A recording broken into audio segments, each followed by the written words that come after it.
మొన్నాడు కానీ రాఘోలు కానీ సైట్లు ఇవ్వాలి.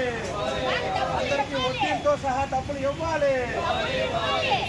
వడ్డీలతో సహా డబ్బులు ఇవ్వాలి. వడ్డీలతో సహా డబ్బులు ఇవ్వాలి. అందరికీ న్యాయం చేయాలి. 20 లక్షల మందికి డబ్బులు ఇవ్వాలి. ఇల్లు ఇవ్వాలి.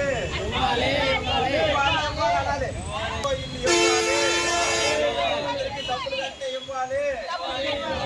తల్లి ఇవ్వాలి.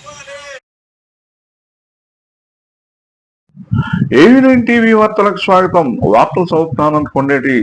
టిట్కో ఇళ్ల లబ్ధిదారులకు తక్షణమే ప్రభుత్వం న్యాయం చేయాలని శ్రీకాకుళం జిల్లా సిపిఐ పార్టీ జిల్లా సమితి సభ్యుడు టి తిరుపతిరావు ప్రభుత్వాన్ని డిమాండ్ చేశారు. మంగళవారం స్థానిక మున్సిపల్ కార్పొరేషన్ కార్యాలయం వద్ద జరిగిన నిరసన కార్యక్రమంలో ఆయన మాట్లాడారు.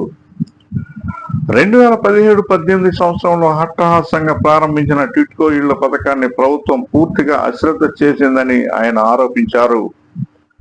430 చదరపు అడుగులకు 1 లక్ష రూపాయలు, 365 అడుగులకు 50,000 రూపాయలు, 25,000 చొప్పున 500 రూపాయలు చొప్పున డీడీల రూపంలో సేకరించిందని, వాటికి ఇప్పటికీ వడ్డీలకి తడిచి మోపుడయిందని ఆయన ఆవేదన వ్యక్తం చేశారు.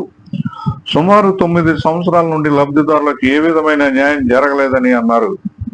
గతంలో అనేక దఫాలుగా పోరాడితే గత మార్చిలో లబ్ధిదారులు అందరికీ డబ్బులు తిరిగి ఇస్తామని కేబినెట్ ప్రకటించడం పట్ల హర్షం వ్యక్తం చేశారు. ఎప్పటికైనా ప్రభుత్వం త్వరితగతిన స్పందించి న్యాయం చేయాలని ఆయన డిమాండ్ చేశారు. లేని పక్షంలో భవిష్యత్తు పోరాటానికి సిద్ధమవుతామని హెచ్చరించారు.